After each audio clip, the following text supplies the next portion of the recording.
Hey there guys, so the last time in the anime, we saw that Asahi had decided to participate in the marathon with her own choice this time, but by doing so, she had missed the Tanabata festival. Both events were meaningful to Asahi, so Yuryu came up with an idea to hold the Tanabata festival 2 times, both according to new and traditional Japanese calendar. That idea finally broke the time loop Asahi and Yuryu were stuck in, and only Yamako knew who had casted this time loop on them. I have a pretty good idea who this spirit might be, but no spoilers. Well, aside from this, Asahi had found out that holding Tanabata Festival 2 times was Yuryu's idea, and he was the one who had arranged everything to hold this festivals just for Asahi. That's why Asahi came out strongly and confessed to Yuryu that she's in love with him. So after that, Yuryu can't wrap his mind around reality and concentrate on his studies because that was his first kiss, which is why he got B in the test. Even Shirahi scored better than Yuryu. So she started to tease him for being a slacker. Yuryu can't digest that fact, but for now, he had to go out to meet with Mahiru. Around this time, Mahiru takes the kids from orphanage to cemetery to pray to their parents. But she asked Yuryu whom he's gonna pick to marry, because she got the news from a little birdie that a maiden has fallen quite heavily for him. So Yuryu said he doesn't have time for all this, because he wants to become a doctor fast. Their 2 kids clapped their hands to pray, and Yuryu stopped them, because tradition only allows clapping in front of gods. Yuryu had picked this sort of things at shrine, and honestly, he wants the shrine to survive too. But Yuryu knew he couldn't be the heir and marry the sisters then. Yuryu got back and saw the sisters were lighting the fire to guide their dead ancestors to the right path today. They invited Yuryu as well for his mother. But he thinks once someone dies, they are gone forever. But girl didn't think, so they still think his mother is still here watching him. So they offered their thanks to Yuryu's mother and prayed for her. And then Yuryu saw an image of his mother, and all of his no belief took a turn around, because maybe this was all true and his mother had been watching him all this time. But now, the girls have decided to honestly tell Yuryu everything about Amagami Shrine. We know that Yae was abandoned by her mother and was taken in at the shrine, and just like her, the lady had taken in Yuna and Asahi too, which reveals that the 3 sisters weren't blood-related. Bro was not shocked at all, because for once he at least knew about Yae. As for their mother, Yuryu told him not to give any explanation. He already know how their mother must have been special, because she had raised such wonderful daughters. Then from another day, the 3 sisters started to do all the housework by themselves, which came down as a surprise, and only after that, the girls thanked Yuryu for the things he did for them up until now, because they have heard Yuryu telling Mahiru that he can't marry them and inherit the shrine because he has his one dream to come true.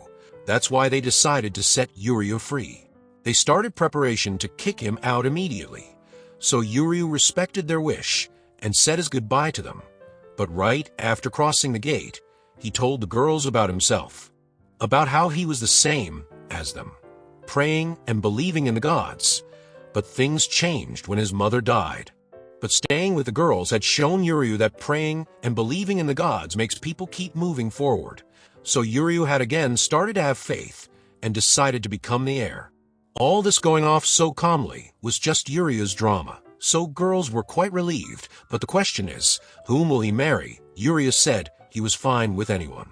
Then, just as time passes by, Yuryu had caught a cold, so Yuna brought him some rice porridge. After eating, Yuryu wanted to check his temperature, but the batteries went out.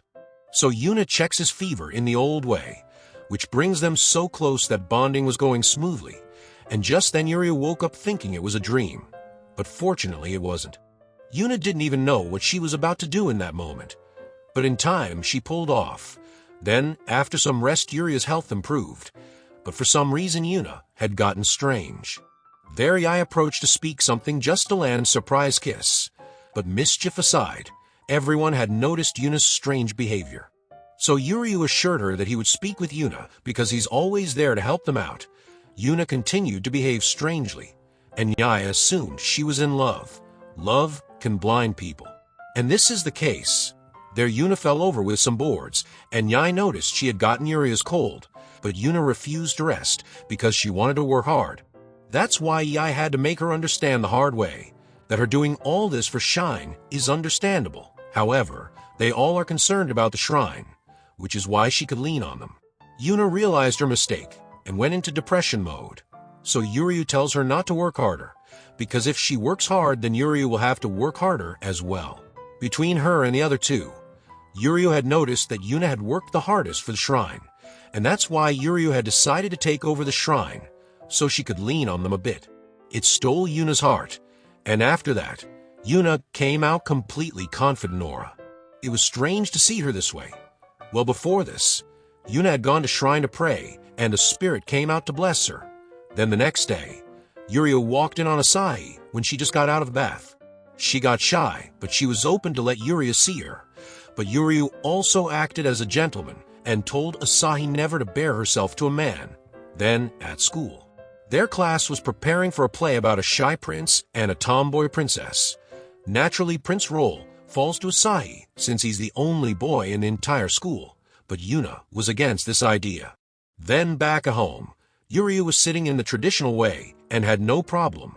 Yai and Asahi thought he's practicing for his play already. And Yuryu said he's comfortable because Yuna is going to be with him. And after that, Yuryu called Yuna because of this play, and Yuna blamed him for not refusing first. Well, anyways, Yuna assured Yuryu they'll somehow find a way to get back to normal, because they've switched the bodies. Remember that spirit outside the shrine. She again messed around and changed Yuna and Yuryu's bodies, but the sudden change in bodies were hard for both of them. You know about gender vice. So they decided to talk this out with Asahi and Yai, but Asahi called out Yuryu and Yai calls Yuna. Both girls have noticed Yuryu and Yuna were spending their time together. Yai had told Yuna how she feels about Yuryu, and Asahi had already confessed to the guy already, so Yai and Asahi were jealous of it. But both tells Yuna and Yuryu to keep a secret, not knowing it's someone else in the body, so now they can't tell Yai and Asahi that they've switched bodies. But our episode 17 and 18 ends right there, so stay tuned to watch another episode of this anime, and for that subscribe to the channel and hit the bell icon to receive the latest updates. Till then, take care.